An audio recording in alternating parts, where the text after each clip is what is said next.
That's it. We're live. Hey. Welcome to Voyage of the Geek, and not Voyage of the Greek, like I introduced last week.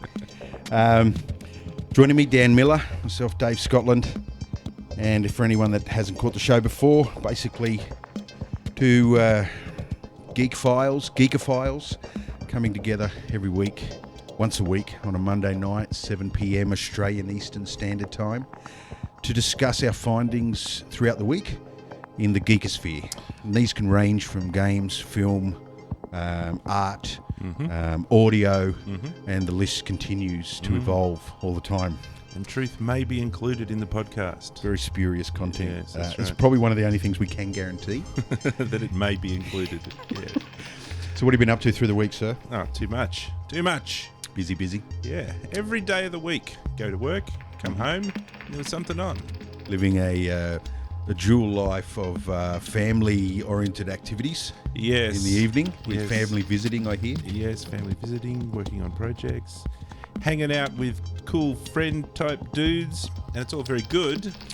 But, man, 10 days straight of coming straight home and getting straight and going and doing stuff and people yelling, screaming and jumping and dancing. Not It's easy like, being social. Yeah. You just like think, would be nice just to stay at home.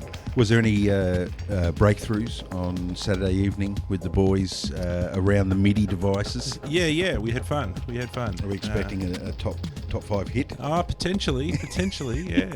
It always starts that way. So we had the launch pad going and, Nice.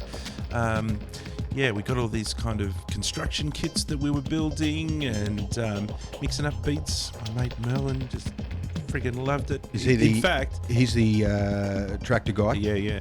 Well, you and him both need to discuss the update for Tractor that got released the other day. I got an email. I got Tractor. I run Tractor as well. Okay. The newest update version of Tractor. Not a full version, so you don't have to pay for it or anything. So you want to tell people what Tractor is? Oh, Tractor is a digital DJing software that works it's made by Native Instruments and works hand in hand with hardware, dedicated Native Instruments hardware, but you can also use any MIDI device and things like that. But Tractor is a way for you to store and sort your music and get cue points all set up and perform live. A lot of big name DJs use Tractor, like Carl Cox and guys like that. Guys that have earned their way to be able to use software like that, having come from vinyl and things like that. But it is because so many of those things that we used to have to do in between songs to match the beat, to get the cue point. If you can imagine a needle on a vinyl, you'd have to get the cue point, rock it, and then 3 or 4 times you'd have to prep, like let it go and tweak the beats per minute to match the other track that people are dancing to. Yeah. Then you've got to come all the way back and find the cue point again. And you've got to do all this within 3 minutes, 3.5 minutes. Yeah. So it became a very laborious process, and only the super genius elite could actually get creative and do some really cool stuff within the confines of all that labour. Well, Tractor's the new way of DJing, where so many of those things that were time consuming, there's a lot of stigma around it because it takes care of things that separated the novice from the pro. Things like beat matching, developing an ear, a tactile touch, all these things, they're gone now, and so any idiot can pick up DJ software and actually DJ. It still requires an element of understanding of the construction of songs and beat progression and the journey of music and all sorts of highs and lows. There's a lot more to it, and that's why every managed dog is a DJ nowadays. But not many of them actually qualify as DJ. Because there's an art to it. Yeah. So Tractor has made, for me personally, DJing a lot more fun. Absolutely. So the new plugin allows Tractor to talk directly to Ableton. Oh, right. Yes. Okay. So look into it, because I know both of you'll look at these features and go, it's just all native. So Ableton, for those people who don't know, is the DAW, the digital audio workstation. Yeah. So putting together music and sound effects, and well, it's mainly focused around music and stuff. Yeah, it's in the company of Logic. What's the Steinberg one? Cubase. There's a few big players there, but it's MIDI and audio. and talks to MIDI is the language that computers talk to audio input devices, or any input device, including your iPad nowadays. But yeah, these are the things that we get into in our spare time. So I got this launch pad at home. Here, let me bring up a picture of it because it's an awesome bit of kit. It's a sort of like a pad with many very large buttons on them, and the buttons have got LEDs in it, so it flashes and goes all sorts of different colours and stuff. It's a Novation. Yeah, Novation. It's launch pad. I think it's launch pad. There's launch control and there's launch pad. I think it's launch pad. Excuse me. Yeah, so we've brought it up here. It's got, I think it's 8x8 buttons, and it's really cool once you work out how to use it, right? So these are all programmable. You can quite literally click one button in the Ableton software, and which activates a learn mode. And then you can just push a button, and that button will be associated with that feature in the software. Yeah, so that's really easy. But also by default, it knows what the hell. So it's sort of almost got like a pre-programmed interface for Ableton, with all the basics, like play, start, stop, all that sort of stuff. Yeah, so it's got a mixing desk and all that sort of stuff, but it's also got the sessions. So all of these coloured buttons, and there's 8x8s with the LEDs underneath them. You hook those up to all your samples. And it's really easy to do, and it happens automatically, so it's really fun. You don't have to work really hard to make it work. And then you just play the drum sample, and you bring in the hi-hats, and then you hit for some... So it's live jamming. With predetermined loops, audio, and MIDI. Well, you can haul in your own. You can buy packs off the net and just bundle them all together. And then it's just really cool and creative, because then you've just got this mix and match thing going on. And you're trying to find really cool patterns that work together, and then be able to switch to another really cool pattern that'll work after that pattern. And when you've got loads of clips up there, there could be, you can imagine there's maths involved. There's lots of different options, so it's really cool. So you could easily use that device as a soundboard, couldn't you? Oh, yeah. So you could have lots of quotes from films and sound effects and things like that, and you could quite literally just have that as a control device to launch those things. Yeah, that's exactly right. That's awesome. That's something that we might look at for the show, I reckon. Nothing like being agreed to by Obi-Wan Kenobi or something like that. Something like that. Yeah, no, I've had a look at a lot of these input devices. Some of the big players. You've got Roland. You've got Novation. Native Instruments, who make Tractor, have got some pretty cool devices as well. But lots of bright colours and customizable sort of interfaces. There's a competitor for it, which is an Akai PC40. I can't remember what it's called, but it's a similar sort of a deal. And and you can have multiple units. Oh yeah. So they link together in an array. Yeah, nice. So you can have this board just of these buttons, and there's lights going across it and everything, and you're just hitting these buttons and firing off tracks. So you can have multiple songs kind of all lined up there, all fragmented into little pieces, and you just fire them off and then change them. There's a section of the dance music community that perform live using this sort of stuff. Oh yeah. We used to call them PA. So when a DJ used to turn up and play, there was two types of DJs. There was a DJ that played records or songs, and then there was PA. And PA was like Underworld. There's some Daft Punk, and these guys would turn up and actually play these types of devices, have big mixing desks plugged into computers, bunch of synths lying around. And it was it's the sort of thing that if you ever went to the Big Day Out, big music festival, they'd sort of play a DJ while they set up a bunch of stuff for the next PA act. And then they'd go back to another DJ or maybe two while the next act came in and set all this stuff up. You could have the show like in your head, and essentially you're gonna program it, and you've got a fairly rigid structure that you're going to do. You press this, press that. But you can wing it. Or you can wing it. And that's the magic moments. When you put something, you can see a reaction in the crowd, right? And that might be to the bass line that you've just dropped in. And you can see it. And so what you do is you just stick it in loop mode over a 32 or 64-bit loop, right? And you start to drop everything out except for that instrument. And then you start to tweak it. And then you bring another stuff back in. Yeah. And before you know it, you've spent 3 minutes on this breakdown that no one has ever heard or never will hear. Yeah. Some magic moments, unrepeatable magic moments. And that's kind of what we were doing last night. We're just sitting there and then you think of these good combos. And then sometimes, it goes a bit out of whack. Like you got too much going on and it's really muddy and it's cluttered. And then like you say, you cut out a few things and then it just starts to click. All of these things are starting to move together. It's really cool. With practice, you start to develop a sensibility for what becomes mud. It's like painting, I can mix that colour and that colour will give me a really nice tone. But if I go heavy with that, it's going to mud it. You can't have everything in there. And I liken painting is very similar to music, right? Where if you get the balance right and the little nuances of detail and tone and shade.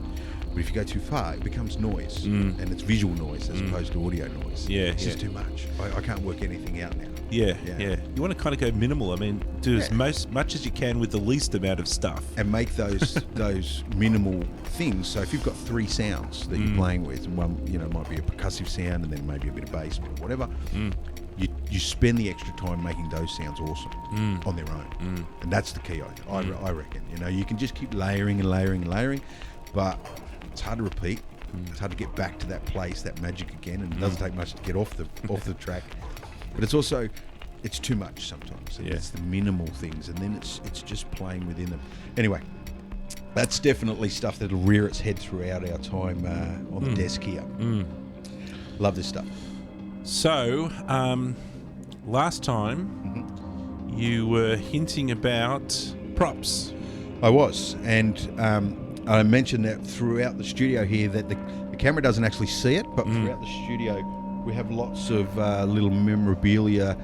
This is not one. This is actually it's a Nerf pistol, and this was my first attempt at weathering and turning a Nerf gun into a prop.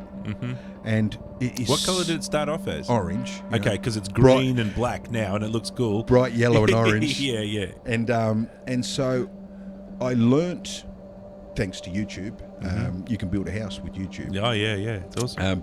I learned all the techniques, and through that process, I got to see a lot of sites, a lot of links, and things like that. And that's what I wanted to bring to the table, and just share with you some of the things I've found. We seem to have a fascination. And I think this is a geek thing more than anybody, but it's one of those things that it also stretches out into the mainstream, away from the geekosphere, where we seem to have a fascination with tactile objects from memorable movies and content in our life. Yeah, true. Something that we can put on a shelf and look at and point, and in many instances touch and even turn on and things like that. I've got a replica lightsaber that when you flick the button, it actually makes the sound and the light streams out of it. There seems to be this common thing that everybody likes the idea of having something unique, something cool from their favourite movie or their favourite series. It's like partially to remember it because you like it, but it's also, I think, a badge, an identification badge. Yeah, that's what I think as well. This is part of what I think is cool. That's it standing over there, and I've got it on display so that everybody can see that. Yeah. We often shy away from the phrase card carrying fan. Yeah. But I guess this is a way of being a card-carrying fan with a card that looks really cool. And sky's the limit. Like I've got, for those that aren't on YouTube, you won't be able to see it, but I've got like replica DeLorean from the Back to the Future. This one is actually from the second film. You can tell by the white wall tires. Good point. That they had to put on it. Interesting. I believe it's the third film. It starts the third film with the white wall tires because the second film is the flying DeLorean, and then he has to get back, but he ends up finding the letter and goes back to try and save the dock. Yep. And that's why we have the white wall tires there. But you can see the blender on the back of it. And so this sort of stuff, I like to build this sort of stuff for the same reason that a lot of people, if you're a builder at heart, people build. but other people just buy. So the stuff I wanted to show you today is a mixture of both of those things.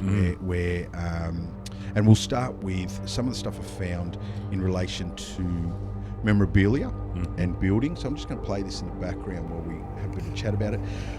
What you're looking at here is Rancho Obi-Wan, which is considered the largest Star Wars memorabilia collection on the planet. And where is the old Rancho located? I believe it's in California, and from memory, I think San Francisco.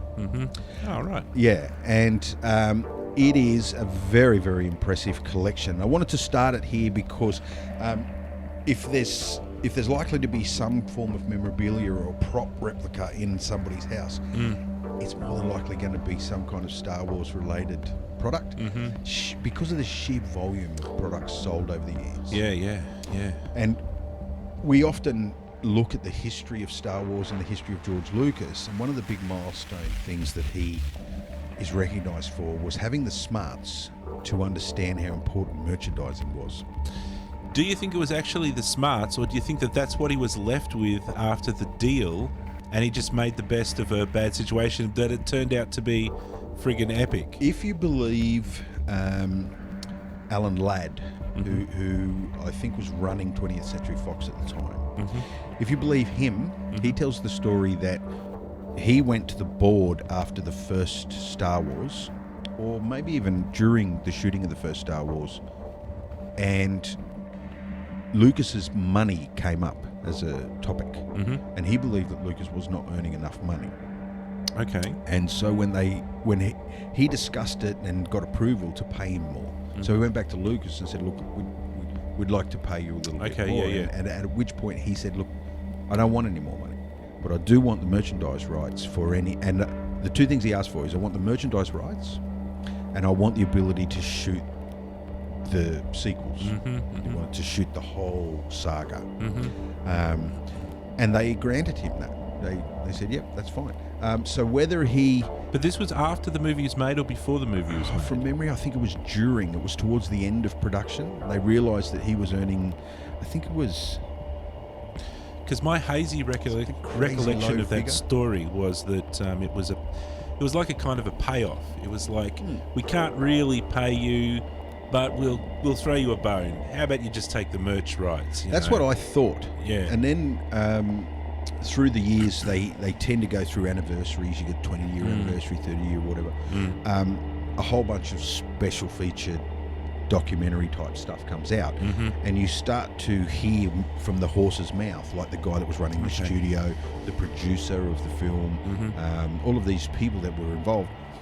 And for me, I think it was a case of him just seizing an opportunity that was right in front of him at the time. Whether he had a plan to do that, to grab the merchandise or not, but the story starts and ends there as far as the brilliant moment in Lucas's life, because that facilitated the empire that he built, because with that he could create Skywalker Sound. He could create a special branch of his production company to work on digital, which then created digital editing. All these milestone things that he's been recognised for by the Motion Picture Academy, the SciTech Awards, and all sorts of things. That's because of the sheer volume of money that was coming through the door because of merchandise. And he never had a problem creating films that he wanted to make from that point forward. Yeah. So very smart. But it cashes in on our fascination, and a lot of this collection here is products that you can go and buy, but also there is memorabilia one-off stuff that was from the film. So there is a very big very big difference between prop replicas, toys, and movie memorabilia. The movie memorabilia that comes from the film is big business, stupidly large business. So what I want to do is just stop this for a second, and I'm going to play a little game for you, and we're going to start with this. These are the 15 items, movie memorabilia, with the highest prices. Okay. And So movie memorabilia. So these aren't like not toys or these are from the film. okay. So they all were right. shot. The film was shot using these things. Okay. There's documentation that supports that and verifies it. Okay. Which is often as much. It goes through the same processes as, say, Christie's would verify a piece of artwork. And Provenance. absolutely. All right. So are you gonna ask me to do some guesses? I will ask you to guess the price. What Okay. about the order? I'm very interested in the order. All right. Well, Well, not the whole, maybe the whole order, but see if I could guess the most expensive item. yeah, we can do that. I'm going to zip through these. There's 15 of them, Okay. right?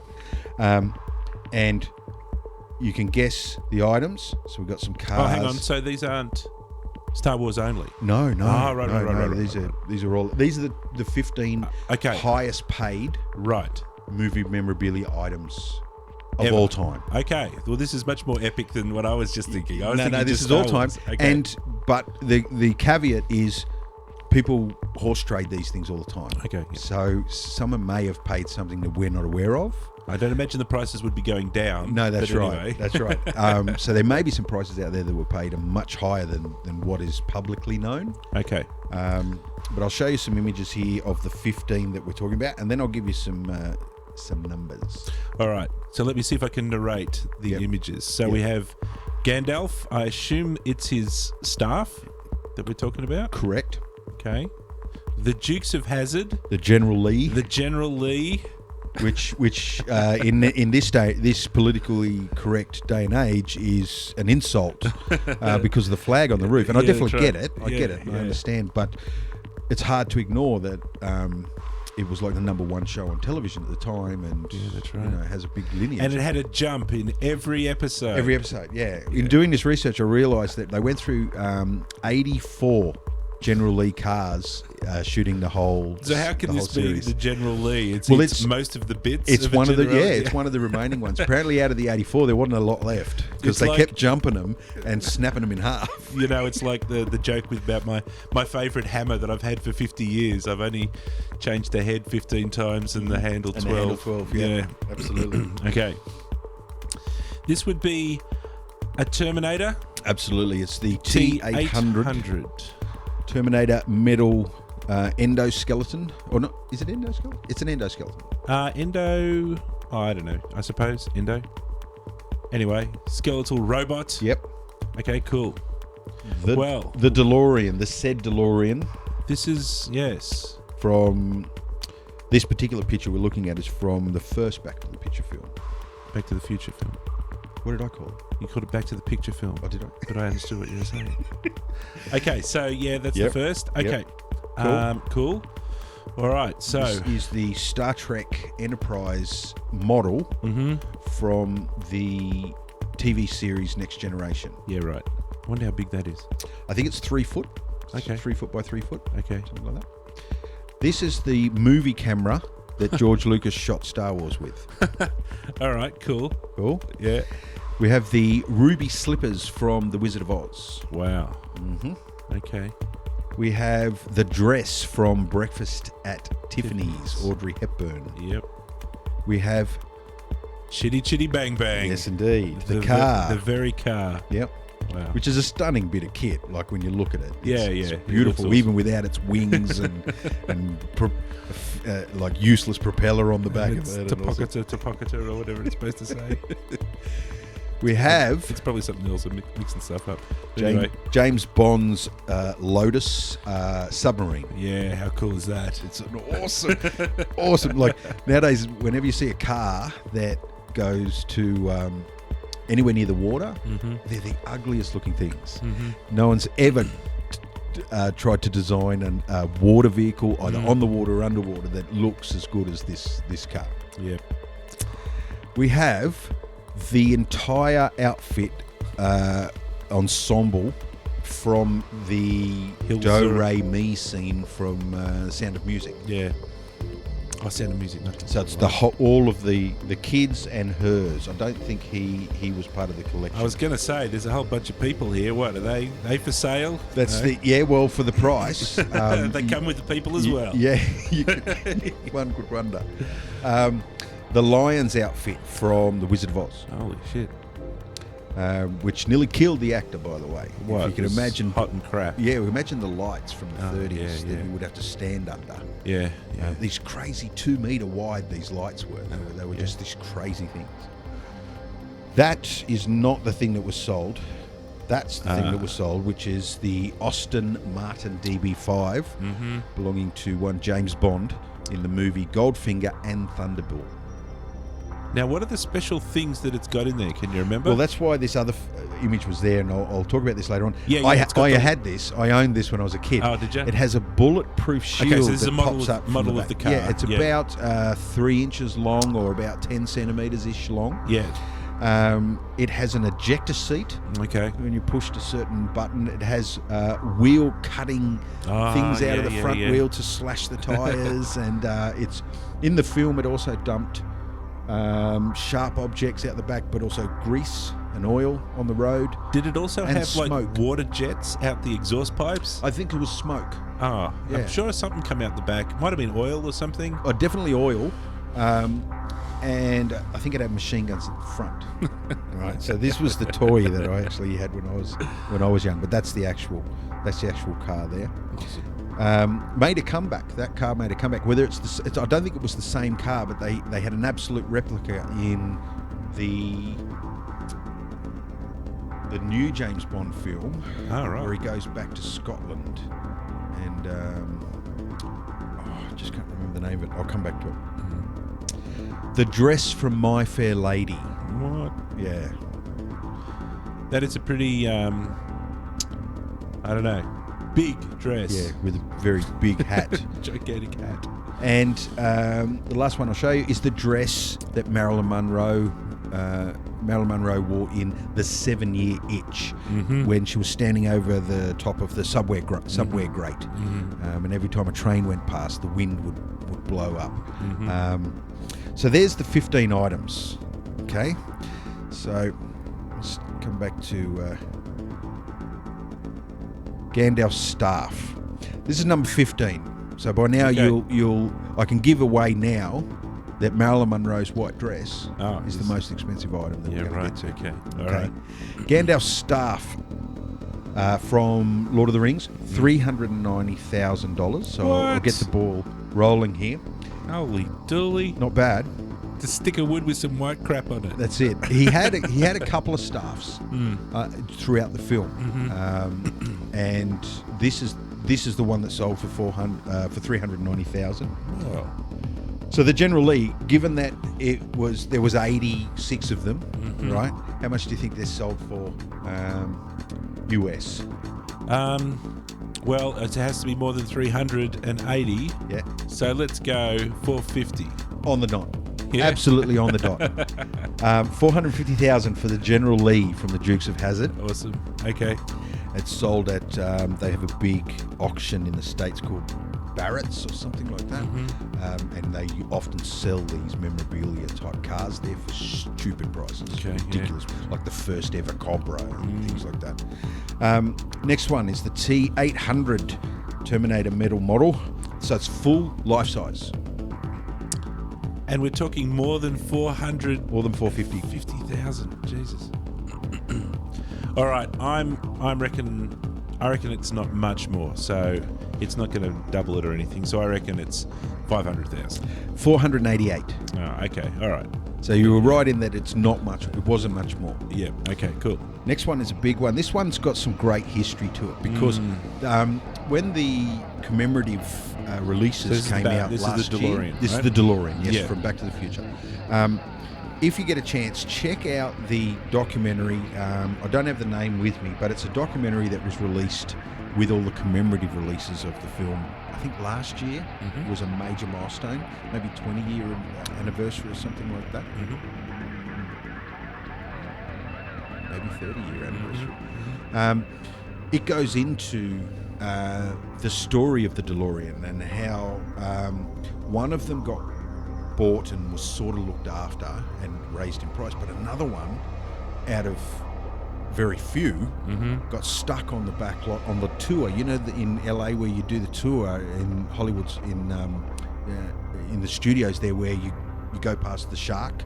Oh yeah, yeah, and yeah. he goes yeah, yeah. down, and the shark scares the people in the bus. Oh, what's it called? There's a name for it. Yeah, I know what it is. Yeah, the backlot tour. Yeah, something like that. Yeah. So the DeLorean from the film was stuck. It started out, I think, prominent at the front of the tour, the exhibition. Then by the time, a little bit of time went past, it got stuck right at the back. It was left out in the rain. Right, it wasn't covered. There was spiders and squirrels living in it, and like it just massively, it just fell to pieces. And a guy came along with another few enthusiasts and approached the studio and said, "We want to restore it." And cool. And so they did, and it's all detailed in that documentary. You definitely have to check it out. I'll bring in the name of it next week because it's a good retrospective look at the film and the fandom. It looks at fan rock bands, all sorts of people getting married, and around the memorabilia and all sorts of stuff. So Americans do weird things, but so do we all, I guess. So, guess the DeLorean. All right, so the price I'm going to say a legitimate movie DeLorean, not a replica, because there are thousands of these that exist all over the planet. What, people make their own DeLoreans that are done like this, like they do. They literally. I imagine somebody sells a kit or something or other you could buy off. There probably is. Yeah. Okay. Flux capacitor. Yeah. There's kind of not a lot to it. There's a big thing on the back, and there's the wires that go up the sides. Yeah, and there's flashing lights inside. All right.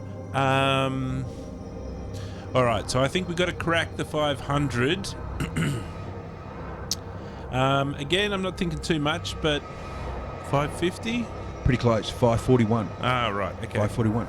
So over $500,000 you're paying for that car for a DeLorean, right? Which is considered one of the ugliest cars ever created, ever made. But you would never suggest that to a DeLorean owner. But it's got the coolest doors ever made. the gull wing doors. You can get those custom onto any car nowadays. There's always some company or shop somewhere on the planet that will take your car and turn it into those doors. So the next one.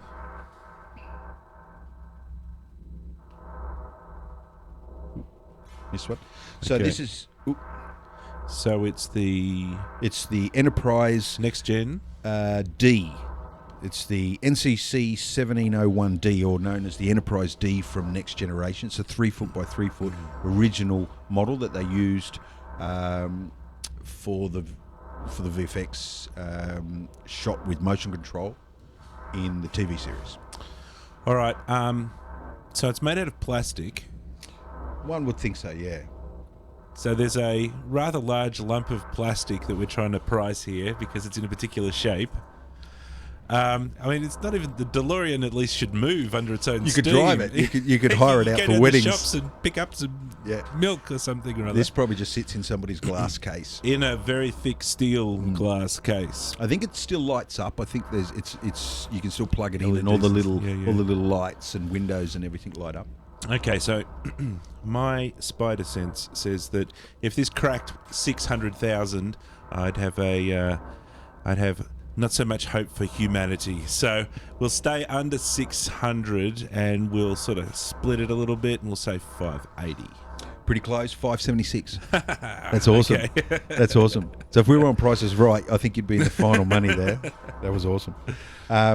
So yeah, it's good to know that something in the VFX realm as well is going for that sort of price. But still, yeah, it's quite amazing. It's a big chunk of plastic. Yeah. It's a big, expensive chunk of plastic.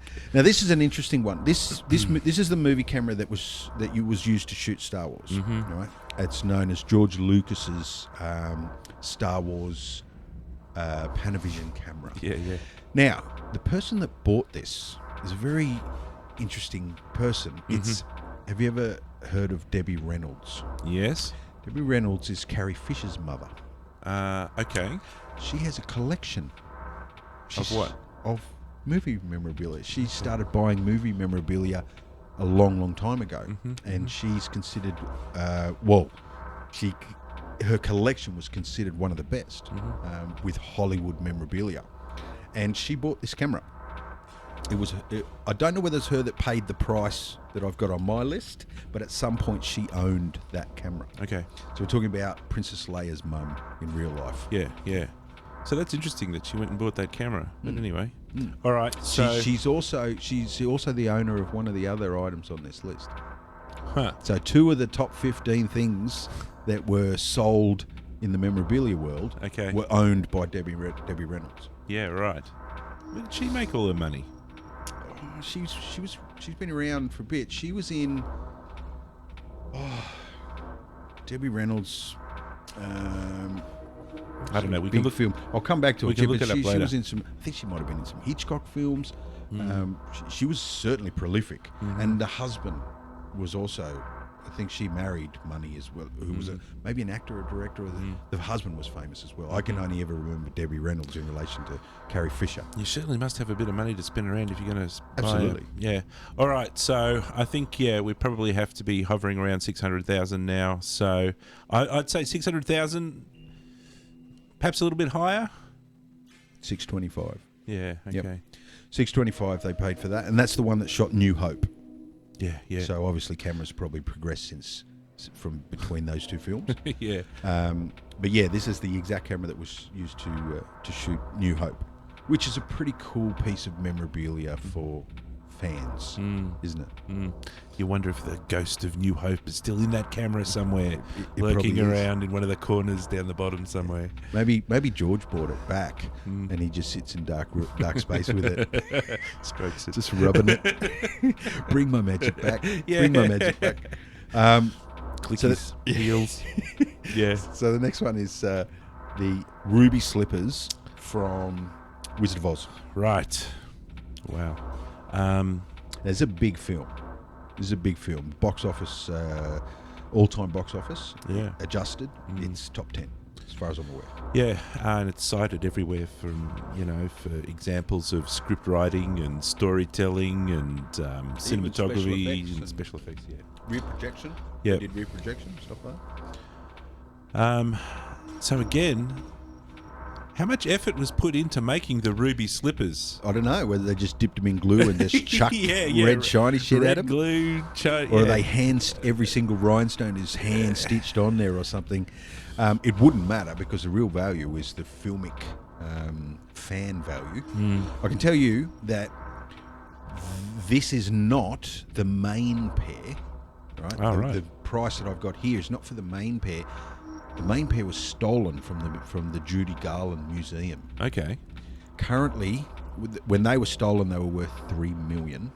Shit. Okay. And there is currently a $1 million reward for the real pair. When were they These stolen? were sort of the extra, like the backup pair. Okay. Production. Did they appear in the movie? Yeah. Yeah, okay. Yep. These are the stunt pair. Yeah, she could have danced in them, something like that. And then the hero pair would have been the bling pair for the close-up. for that shot, probably. For the close-up, yeah, If it's on the absolutely. screen. Yep. All right. So 625. So, okay, I'll call it 650. 660, so you're pretty close. I was going higher there. Yeah. I was thinking they'd probably push up a little bit higher, but yeah 660. Wow. It's a lot of money for a pair of shoes, isn't it? And Yeah. not even the real. They were the also ran pair of shoes. Yeah, the second pair of shoes. Next one. Audrey Hepburn's dress from Breakfast at Tiffany's. Again, I'm slightly fascinated by the quality of these objects because you'd have to imagine that they didn't make it to last. No. They didn't make it to... It's just got to do That's the what I job for the thought too. movie, and then that's done. I think there would have been a balance in that. Nowadays, clothes are made to perish, right? They're designed that way. Otherwise, Nike wouldn't make money. The quality was different in those days. You know what I mean? Like you could buy a suit and be wearing it for 20 years. Yeah. There's no way you can do that now. So that offset with the fact that it's a movie item would probably come out at a fairly good quality thing. and the fact that you wouldn't be wearing it all the time. You'd be just sitting in a glass cage. All right. I can tell you it's a bigger jump than the last couple. Well, I would have said it was a bigger jump, yeah. I don't know. Fashion industry, I imagine that people have the money to spend, so I reckon we're up to 700,000. 792. Whoa! And I think that's because you've got the movie crowd and the fashion crowd. And they cross over. Yeah.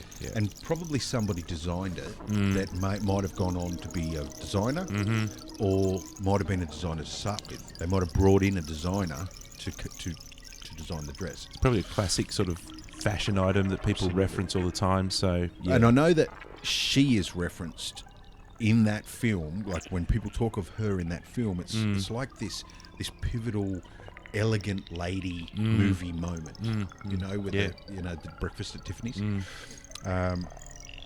So, Chitty Chitty Bang Bang. Chitty Chitty Bang Bang.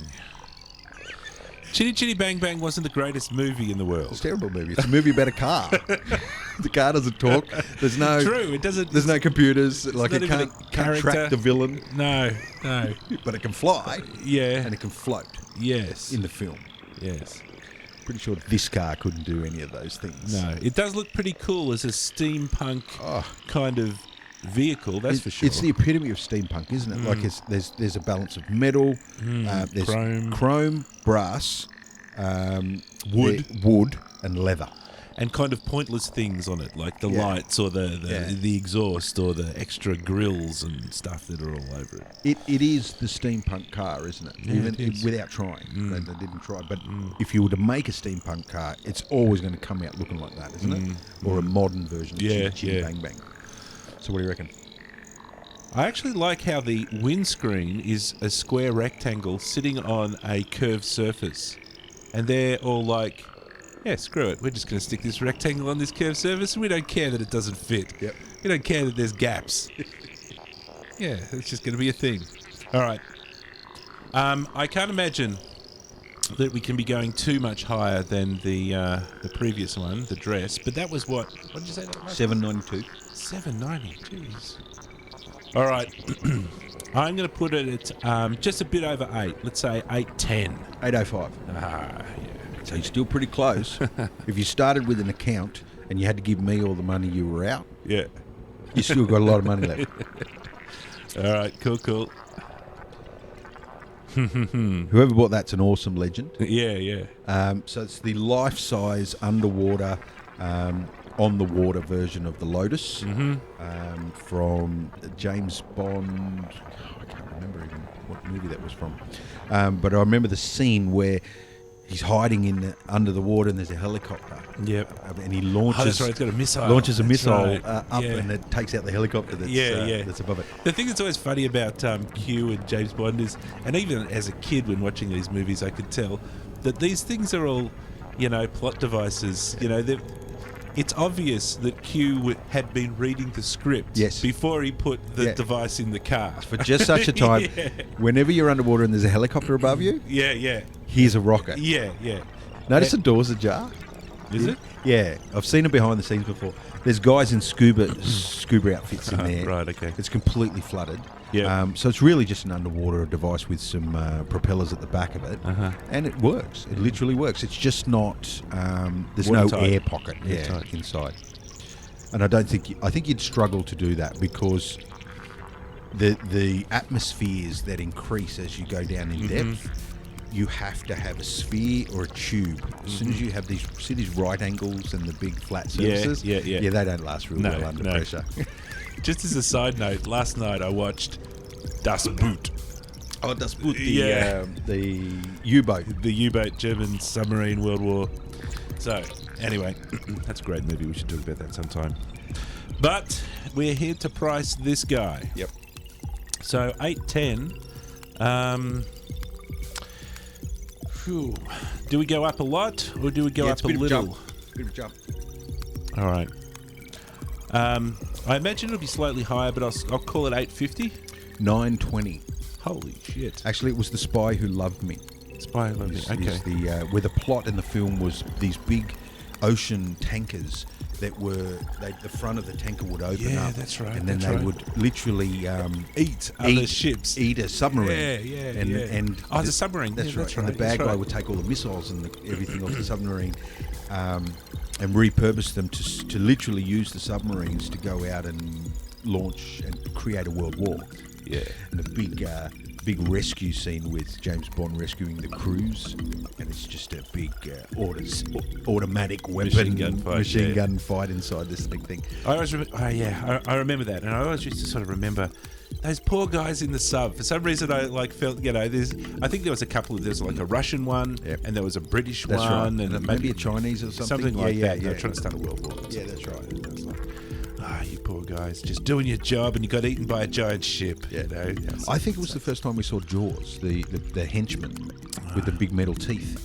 The first time I saw Jaws was at the drive-in, pretty sure, and you mean the movie Jaws? The movie with the shark? No. With the big metal teeth. Metal teeth. He was in Jaws. 2.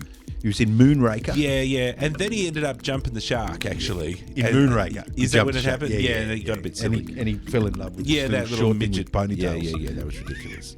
Every time I put that movie on, Leanne, she just shakes her head at me. It's just the worst film ever. Remember I was telling you, like, there's an 80s period where film does weird shit with sound. Yeah. And in the middle of a fight sequence, there's this big fight sequence between James Bond and Jaws, and there's no music. And it's just scuff sounds of their shoes on and every now and then you'll get and scuff, and it's the most boring shit you'll ever see. Yeah, she says it's guaranteed to knock her out every time. We got to check that out and have a look at that in detail. But my first time seeing Jaws, I think, was at the drive-in. It might have been the drive-in, might not have been. I must have been pretty young at the time, and I do remember that Jaws grabbed a hold of some guy in a phone booth, and then proceeded to bite his neck to death. Yes.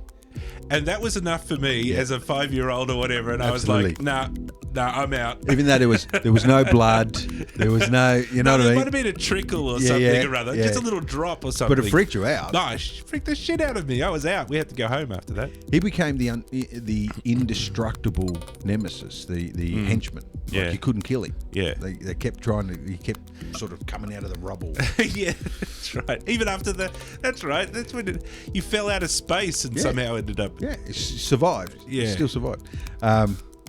So yes, 920,000 for the Lotus submarine. Crazy.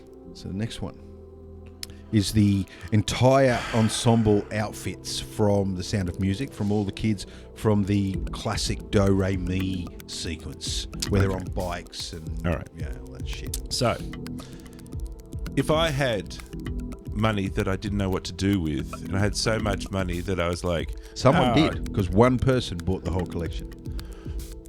I would not be the person that buys a bunch of drab brown dresses. This is a big jump. This is a big. Are you serious? It's a big jump from 920,000. So we're up probably over $1 million. Yes. For some sandals, a few brown dresses, some Lederhosen, a good pair of Lederhosen. All right. So we're definitely over $1 million. Let's go. Look. Keep my faith in humanity. 1.2, and I'm not going a penny higher. Well, you should have gone a penny higher, because it was $1.5 million. Fucking hell. For that collection. And at one point it was owned by one person, and may still be owned by one person, I believe. But it's an entire collection. Like, it's not just individual ones, it's the whole family's outfits. You can imagine the breakfast at Tiffany's. People are like, this is fashionista, this is awesome, timeless. But these are brown dresses and sandals and socks with sandals. I think that's an indicator of the movie, of the connection that people have with this movie. I never got it. You hear Koshi in the morning shows. He's always banging on about The Sound of Music's the greatest movie ever made, and some people just have this connection to this film. I never got it. No. It just bored the hell out of me. Didn't have enough laser beams in it for me, I think. Yeah, I'm the same. So yes, $1.5 million. So the Cowardly Lion costume from The Wizard of Oz. Another big jump. All right. Before we go there, though, That has to be the most ugly, horrible, mottled-looking, unpleasant object. I put it to you, that's lion skin. You reckon? It could potentially be lion skin, couldn't it? Well, look at the hands and the claws. They look fairly... In the 30s, man, they were making films. They were killing lions when the gladiators fought the lions and stuff like that. They were real stuntmen fighting real lions that weren't even trained. Oh, shit. Like, they were doing some crazy stuff in the 30s and the 20s. And I'd go so far as to say that most of this outfit is probably made by real lion, but that's just a guess. Well, the paws, they look pretty authentic. I don't know. But anyway. Yep. Okay, so we've got a big jump and we're going up from 1.5. 1.5, yeah. I suppose that means we're cracking 2. And again, really, cracking 2 plus. Yep. Okay, forgetting my faith in humanity, I'll go 2.8. $3 million for the lion outfit from The Wizard of Oz. Maybe it might have been a one-off as well. There may have only been one of a kind that they might not have had. I think if you have 4 or 5 of them, it reduces the price of any one of them. Yeah. Sort of thing. Less unique, I suppose. Yeah. So yes, $3 million for that one. The Aston Martin, Sean Connery's Aston Martin DB5 from Goldfinger and Thunderball. Okay, so we know that the Lotus actually does go underwater. Yes. So does this actually have working gizmos I of any believe so, description yes. in there? I believe so, yes. Yeah, right. Yeah, most of them, with the exception of maybe the ejector seat. But yeah, if see that little light, there's a little tiny light under the headlights on the front. They fold out and actual machine guns come out the front of it. There isn't enough room to get from the light to the tyre. There'll be a very short machine gun. Yeah, very short. All right, but Q's a genius. I'm sure he'll make it go round the corner. Absolutely. It even had the number plate that's right. that flipped around Yes. so that you could hide in a crowd. Yes, it was awesome. So it's over. This one is over $3 million. All right, so do we jump or do we not jump? That's the question. How crazy are people? No, people are not that crazy. 3.4. 3.7. Whoa. 3.7 million. People are much crazier than I'm giving them Absolutely. credit for. Notice there's a trend. What's the Outfits and cars. trend? Are the most expensive. Outfits and cars seem to be populating this list. That is an interesting trend. Yeah, actually. costumes and cars. There's not many things in the list that isn't a costume and car or a car. Yeah, right. Next one is the outfit from My Fair Lady. Ugly looking thing. Look at the shower cap thing she's got under there. So if you can't see this, if you listen to this on a podcast, at least take the time to have a look at the dress that I'm referring to, because it's got lace bits it's in hideous. places. It's got bows just shoved everywhere. The hat is like a hot air balloon crashed into a campsite. It's like insane. Is that she got an umbrella? Yeah, it's a parasol, I think you call it. Parasol that's made out of all of the lace that there is. All right. Now, this is another quite a jump out from the 3.7 for the Aston Martin. All right. $5 million. 4.1. Okay. 4,100,000. Okay. Which brings us to the number one, which is the dress that Marilyn Monroe wore in the 7-Year Itch. All right, so Very famous, iconic image. and a pretty nice piece of Actress. fashion, Oh, okay. right? Oh, pretty nice piece of actress as well. There's an ensemble thing going there. You could get away with wearing that right now. Yes, you could I easily could. go to a, not you and I, Oh, I'm disappointed. but you could easily see that at the Hyatt on a Saturday That's night right, at a that's wedding, right. wedding function or something. Okay, so I've already learned from the breakfast at Tiffany's dress. So what are we up to at the moment? I forgot. Last already. one was 4.1 million for the ugly-looking My Fair Lady dress. Okay, $19 million. Well, you've just blown all of your money. You've gone all in, and the dealer's gone. Thank you very much. 4.6 million. 4.6 million. Okay. Which, as the number one item, and I checked it on a couple of different sites that were spruiking the top 10, top 15, whatever. I sort of averaged them out over a couple of sites. That one seems to be the number one across the board. I thought it would have been higher. I would have maybe guessed. not for that dress, but I just thought 4.6 would have been higher for the number one memorabilia item. That's kind of why I guess 19, because I reckoned it might have been 7 or something. I could imagine somebody paying, after seeing all of whatever they were paying for that other stuff, I could imagine somebody paying 7. And I'm not sure of the market. I don't know whether it fluctuates too much relative to the financial crisis and all sorts of things. So I don't know. Maybe these prices are right now, and then you go 5 years into the future or into the past, it's a different price. But I think the ranking is correct. So whether they move, I think they'll all move together somewhat. My prediction is Chitty Chitty Bang Bang will not hold its value over time. No, I don't think so either. These dresses and things, I recken, will. They will, yeah. Those dresses and the stuff. Aston Martin, I think, and the Submarine Lotus, I think, would probably hold it a little longer. Yeah. But yeah, it's weird to see that apart from the Enterprise and the I wouldn't imagine Terminator, the Enterprise hold its value. Well, you got Gandalf's staff, the Terminator, and the Enterprise, and George Lucas's camera. Everything else is an outfit or a car. Yeah, interesting, hey?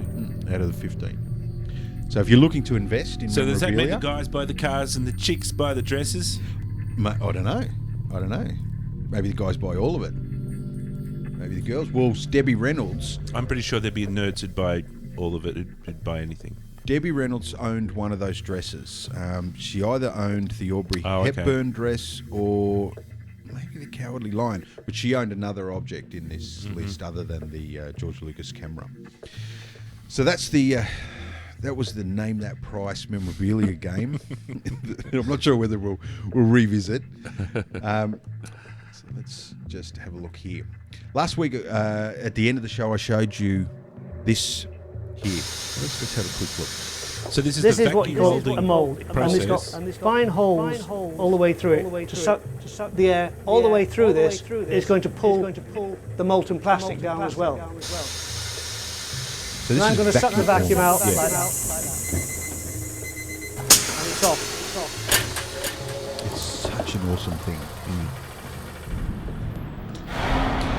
So, what I showed you last week was the guy that actually they were making a Stormtrooper helmet. they're making a Stormtrooper helmet using vacuum forming. So, the process is you mold, you create a model.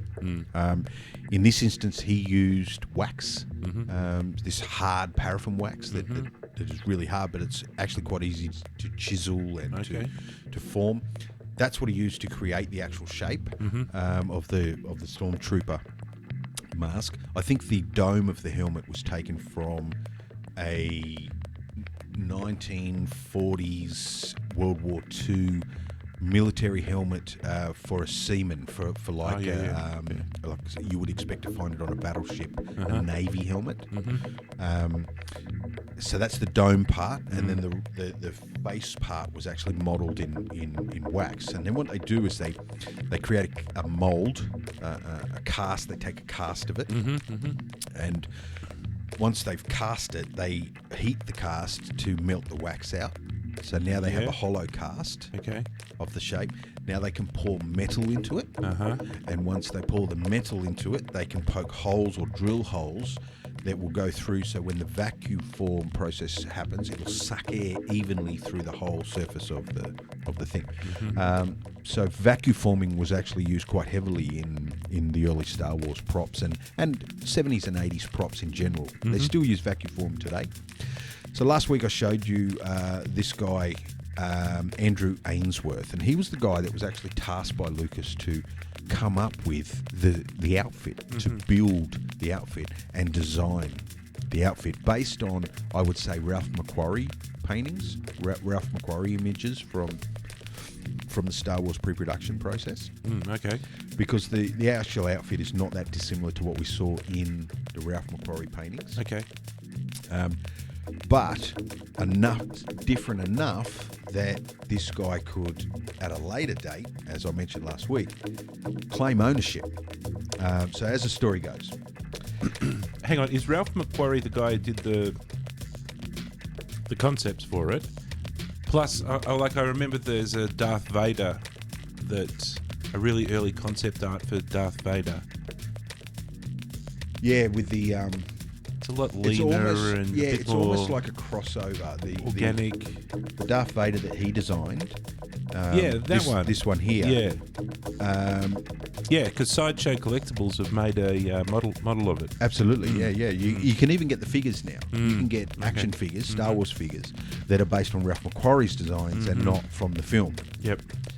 So Ralph McQuarrie designed a lot of the iconic imagery that we know as Star Wars, and they're still building things in the new Force Awakens that comes directly from Ralph McQuarrie's designs. He was brilliant. I think he was an ex-NASA illustrator, so he had the ability to do beautiful perspective drawings, perspective artwork, but he had this ability to put very small against very large. Oh, yeah. And this juxtaposition of these little tiny characters against this big chasm or this big hanger. He was brilliant. There were 6 or 7 images that he did that sold the picture. Lucas took those images to Fox, and Fox gave the money, and they went and sold the picture. Without Ralph McQuarrie, I don't think we would have Star Wars. Yeah, right. Wow. He's brilliant. The sad thing about Ralph McQuarrie is that the one disease that you don't want to get when your hand is your art, is your life, is Parkinson's. Yeah, right. And that's what he got, and so he lost the ability to actually do the one thing that the world remembers him for. But an incredible mark he left on the planet. This image here is one of his, and Anthony Daniels that came on to do C-3PO came on because of this image. He just saw the soul of this character in this thing. But yeah, Ralph McQuarrie probably would have created the initial design for the Stormtrooper outfit, but this guy had to realise the design, and he had to interpret Ralph McQuarrie's design. So, you might have heard of the original Stormtrooper. Are we talking about a website here? Yep, the website, the original Stormtrooper. I have heard of. Now, I have gone for a bit of a cruise around the internet in search of Stormtrooper helmets and this type of stuff, and I've come past here, and what I was trying to do was trying to find an authentic Stormtrooper helmet, because there's a lot out there. You can buy all sorts of different ones. Well, I just showed you how to make one, and you can make a vacuum form press in your garage. They're very easy to make. So there's clearly some that are not authentic. Yes. And there's clearly some that I've seen around that, pretty cheap knockoffs. So yeah, I did come across here, but I didn't have any way to tell which was the real fair income one, or the most fair income one, versus some crappy knockoff. Yeah. I can tell you confidently that if you bought one from this site, it's a fair income one. Okay, so this is the It's original the real McCoy. Original Stormtrooper. This is an Ainsworth site, which is the guy. Now, the interesting thing about the Stormtrooper, this story, is that he wanted to do some study at some point, and he needed some money. So he started to sell Stormtrooper outfits, Stormtrooper helmets, and for a bit of extra cash. Well, Lucas found out about it and decided to crush him like he has done so many times with so many. He's a very cutthroat operator when it comes to market ownership of these sorts of things. He's a very cutthroat mega billionaire who has more money than you can poke a stick at. Yeah. Still wants to crush the small ones. Maniacal. He's turned into the freaking emperor or something or other. Anyway. He tried to put a stop to it. Well, this guy, Ainsworth, took it to court. British court. Okay, yeah. Now, it's different. British court, best court. Different courts.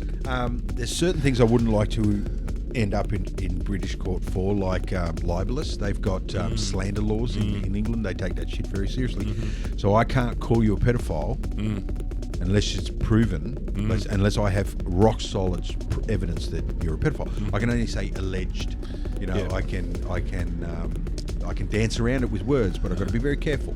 Right. In the States, you can say whatever the hell you want. Hence the Trump campaign and everything around it. So they took it to court. Ainsworth won, and when asked how much did it cost to take George Lucas to court, he wouldn't say, but then they said, so are we talking tens of thousands? He quickly interrupted and said the millions.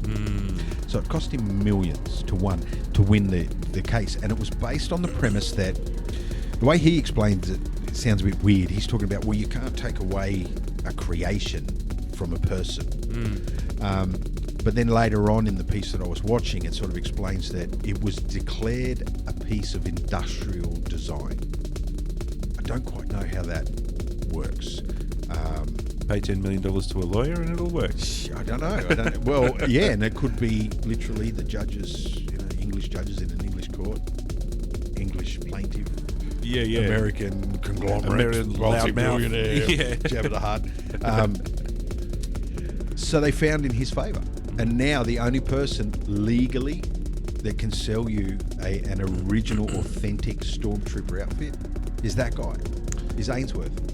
So, I don't know, that's a bit weird. I mean, copyright, you can only copyright something that you've made, right? Yeah. So, is the Stormtrooper considered to be made in the film or in the vacuum factory? I think... Because George has control of the film and Ainsworth has control of the factory. George would have had control of the original concept art. This is the only sense I can make of it is George has the concept art done by Macquarie. He approaches a guy that builds stuff. Yeah. I think he did costumes for other films and things like that. He was a prop builder.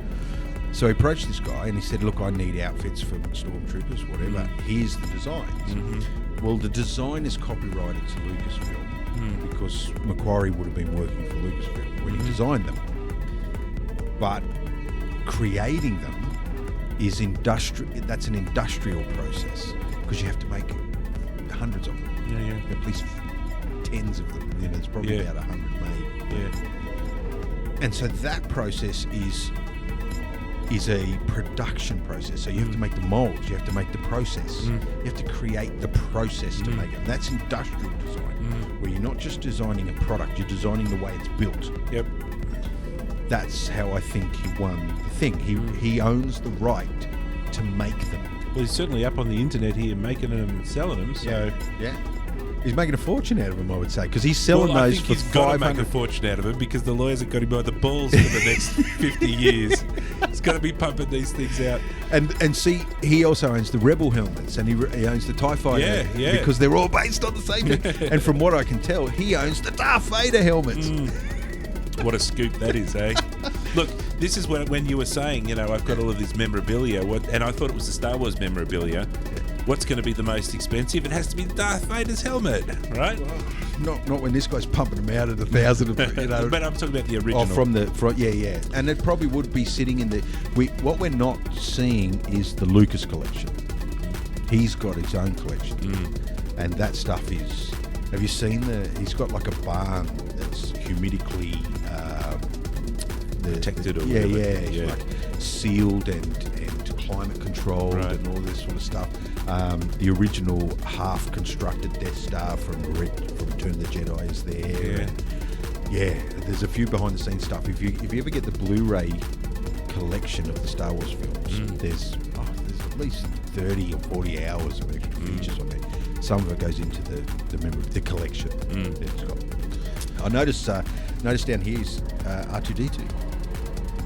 Seriously? Yeah, so an authentic R2-D2 has to come from this guy here.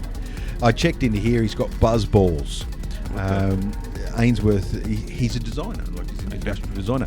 Buzz balls are tennis balls that make sound for blind people that want to play tennis. Oh. It's pretty interesting. I'd love to see it. I'd absolutely love to see it. It'd be an interesting thing to see. But yeah, there's a few things that he gets into, but all roads lead to Ainsworth, this one address in England. All right, so what do you expect to pay for a Stormtrooper helmet, shall we say? We've got this one here, £598 sterling. Okay, now they have different ones on here. This is a original Stormtrooper hero helmet in display case combo. So what does original mean? Original copy of the original It's a hero helmet cast from the original 1976 mold. Okay, so it's not all an about the actual mold. prop. It's not an actual prop. It's all about the mold. Okay. Now, somewhere out there is the original helmets. Yeah. They would be worth considerably more than $580 if they were proven. Like if they came with their own paperwork, they'd be worth considerably more.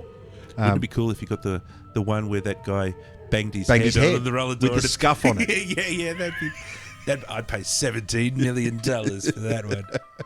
Absolutely. All right. Cool. Hang on, just before you leave, what else? What else? If you want to have an El Cheapo one from Ainsworth, That's a good question. if you don't have $17 million or even 500, we are paying $299 for a standard helmet. So if we click on the Stormtrooper, where is it? The original, and we go helmets, we get these options here, and the cheapest one there is $299. okay. So the cheapest authentic helmet is £299. Sorry. I'm pretty sure Sideshow Collectibles are selling life-size busts of things like a TIE Fighter pilot helmet. They would have to be reproductions. They're reproductions. So they would be not... They would have to be licensing them from somebody. Yeah, Maybe even Ainsworth. Well, yeah, maybe. Maybe. I think you can reproduce based on the film. Okay. You know what I mean? But you won't be able to put it as an authentic product. It's a reproduction. Okay. And then, because they must make a lot of these.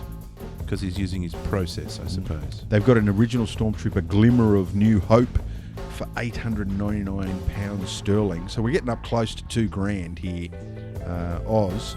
This one is uniquely numbered helmet signed by the maker Andrew Ainsworth.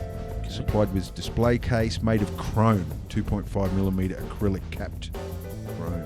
Wow. Yeah, it's pretty special. So they might have a very limited number of these ones as well. All right. Well, I'm going to go home tonight and just check my bank account. See if that $17 million got dropped in there. So he took the... This is the Rebel Troop. The We made this Stormtrooper. from the standard tool we made from the US Marine helmet. We thought we'd have these in white, a bit of the free-forming cut into a nice swoop shape, possibly. Look really good on the back there. And then I made a radio control box for communication, just out of wood, washers, bit of welding wire, mated it to the side, and hey presto, a totally new character. So iconic. So iconic. He got that big sweeping curve by not sucking as much air through the vacuum form. Okay. So he still had the dome shape, and he heated up the plastic. Maybe not. He probably didn't heat it as much, and then he doesn't suck as much air. And what happens is you get this sort of soft release. Yeah. It's a nice curve. And then when he releases We're talking about he trims it along a specific line, and that's how we get the Rebel helmet from the opening Star Wars sequences. Yeah. And maybe that's more of an argument about the process that he's using to create these things. Absolutely. Yeah, Absolutely. In fact, he was just like free-form, creative. It was the creation process that prompted all of the offshoots. You know what I mean? Like he started with Stormtrooper and just started sticking them together in different ways. Yeah, varying the original concept. And the two things that comes out of that is it feels like it belongs to that universe, but also you've already got your method worked out. It's the same mold that you're using for the skull part of other helmets. Yeah, that is really cool. So he's a smart guy. He's a very smart guy. So yes, it cost millions of dollars, and now he owns it all. Which brings me to this section, and I want to finish off with this, or this type of prop memorabilia, because of Comic-Con and cosplay. There's a big premium now for one-off, unique replicas that people take to Comic-Con in their outfits and their cosplay outfits and things like that. So you've got these prop builders that are springing up overnight, learning from the masters via YouTube videos. And you can go to the original Stormtroopers site and learn how to create the original Stormtrooper. he teaches you the whole process. And it's the same for axes and knives and guns, and it's all out there. There's something about, we've mentioned it before, there's something about talented professional artists that they just are driven to share their knowledge with everybody. And so now you've got a bunch of guys that are setting up their own little prop studios under their house and building their own vacuform machines and building their own spray booths and things like that. And they're making these replicas. And so there's sites like this popping up all the time. This is Punished Props. These guys are fantastic. It's a husband and wife team, Bill and Britt Doran, and they quite literally just sit in their studio making these one-off prop replicas and outfits and things like that. Most of the time out of commission work. So people approach them because they've got a slight body of work. They get approached and I want you to make this, and he says, okay, well that'll cost this, and he goes away and develops the molds and does the whole thing, and then shares how to do it all online. So there's this whole new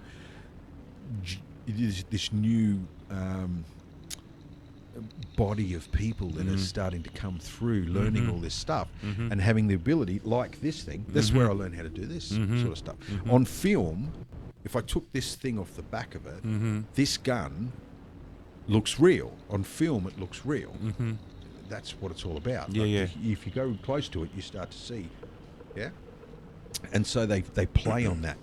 There's some really great stuff on his site. That's Punished Props. Definitely check it out. There's some really interesting videos there, especially if you're interested in having a crack, having a go. There's airbrushing stuff there. There's weathering stuff, moulding, prototyping, casting. Same too with Impact. A lot of people have seen this video. It's a crazy video. There's this big trend at the moment of these guys running through towns and cities and things like that. Okay, all dressed up, doing weird stuff. But this guy's the same. He pretty much builds these replicas from famous films and games and things like that as commissioned pieces, like Master Chief from Halo and things like that.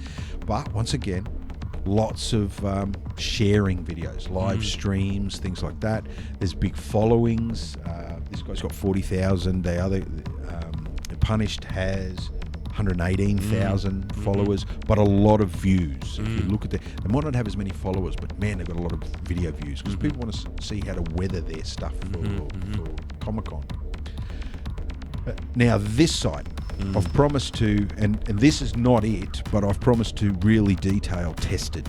And this is not it. This is basically, they do this sort of stuff as well. Tested is a YouTube channel. It's a website that's run by Adam Savage from Mythbusters, who was a prop builder. Both of those guys from Mythbusters were prop builders.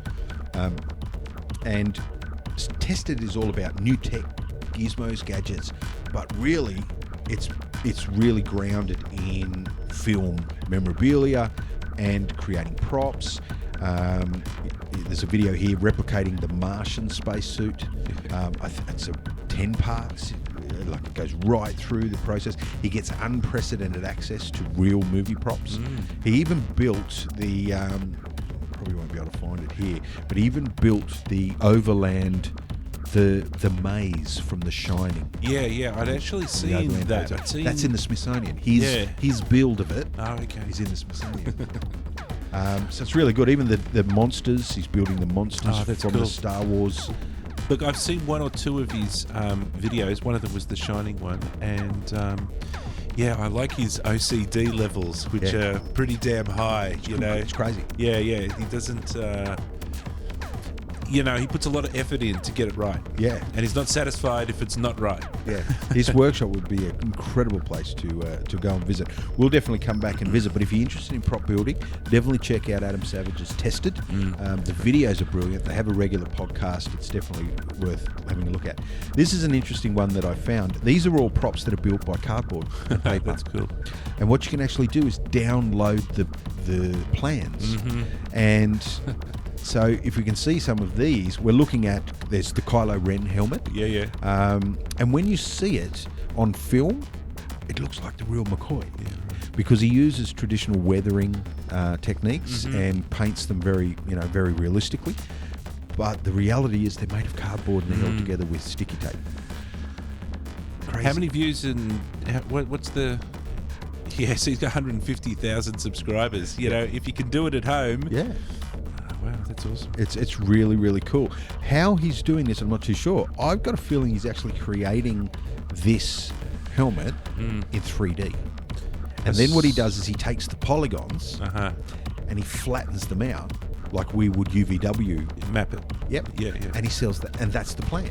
Yeah, He just lays it down on cardboard. He used the dressmaker's sort of method. And he just cuts them out. You can watch the video. If I play this here, we might even just crank this up. All of these good ideas, they're I think the key to them is they're simple. So yeah, if he's modelling it in 3D, then there's some sort of mapping or whatever to flatten it out and sell it to people. That's genius. It's incredible. Yeah.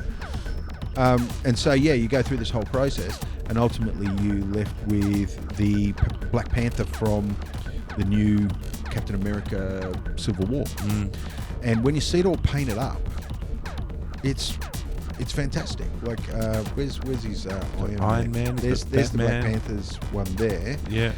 He does the traditional Wolverine from the comics. He even does the blades, the hand blades, which it's all cardboard. Cardboard hand blades. It's absolutely brilliant. There's helmets. There's cows. There's Magneto's helmet. So definitely check out. It's Dali, DALI. DIY, 2 words. Dali DIY, and it's brilliant. I love it. Well outside the box. Now we're gonna close out with this one. This is the last one we want to have a look at, and we'll just play this for a couple of seconds.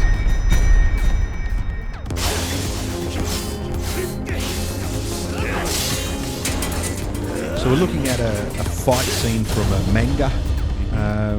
manga-esque cartoon. I'm not across my manga, so I couldn't even tell you. I'm Matt. I'm Perry. We are the Stagmer Brothers, a Baltimore knife and sword. Sword from... We're going to be building some of your favorite weapons. Some weapons you've never seen before. This is So I Man at probably Arms butchered the hell out of that. Reforged. So basically, this is a series, and it's called Man at Arms Reforged. And you can find the YouTube channel AWE space me, Superfan Builds. Basically, what you've got here is a blacksmith group of guys and gals, and what they do is they replicate famous weapons using time-honoured traditional blacksmithing techniques. So this is a really good example that this sword, he's going to replicate this sword, but he doesn't just get a piece of metal and start And grind it. and start banging it out or grind it out of a solid piece of metal. Listen to this here.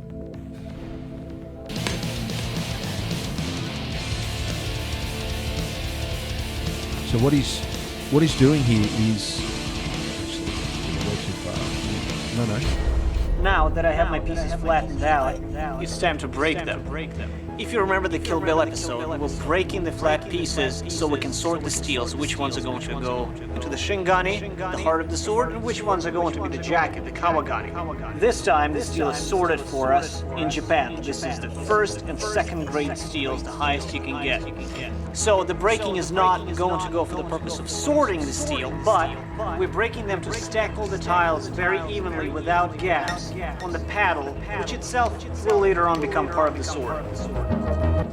So what he's talking about there is actually stacking the metal, stacking the steel. So they've got a slab of really rough steel that looks like it's just come out of a forge or however you make it. Yeah. All right. And then they're going to shatter it into pieces. Yeah, and stack it and Like layer a it sandwich, correctly. like a giant sandwich. So that it's going to bend at the right places. It's going to be strong at the right places. He uses traditional terminology there, referring to there's a core, there's a strength core of a sword, and then there's the layered, the part that gets layered over the top of it. The part that gets layered is the part that they shine and polish and decorate and make sharp. But it's the strength of the sword down the spine that means that you can hack through ridiculously strong things. Let me give you just a little slight side detour, and we'll come back to this. But I was watching another YouTube video where there was a knife making course. Yep. And it was, you could join the course and go and do the knife making course. And then it was in America, right? And so you'd make the knife, but you start with a chunk of steel, and then you have to hammer it out and do all of that stuff. Yeah. And this guy was doing a video of him going through the course making the knife, and the video was like 18 parts long. A real artist's piece of work. So he's making the knife, and he's hammering it out, and he's shaping it, and he's talking about how the crystalline structure's got to be correct, and he's heating it in a special way so that the blade cools quicker than the other side, so that, you know, I forgot which way around it is, so that one side is harder than the other side. And then after all of that, he has to do tests with the knife. Okay, so he has to be able to chop a piece of 2x4 and cut it to pieces, which he did with his knife. That was the first test, and his video was him submitting it to the people. Then he had to take a piece of rope, and he took a piece of rope as thick as your arm. As thick as your arm. Compressed. Yeah, and it's just hanging there, and in one swipe, he has to cut it in half with his knife. And he did it. Which would be like going through bone. Yeah. And then his next test, and this is where it starts to get shocking, is he has to bend the tip of the knife all the way around to the hilt. Really? And then back around to the other hilt. Yeah. And it's not allowed to crack. Okay. It's not like it flexes back and it's magically okay. Yeah. He's actually wrecking the knife when he does that. But he then proves that it didn't crack when he did that. That's crazy. And that's the last test he does with the knife, and he chucks it away. Throws it away? Yeah. But he's passed the course. He's passed the test. Check this out. This is similar to what you're talking about there with the way it bends and everything.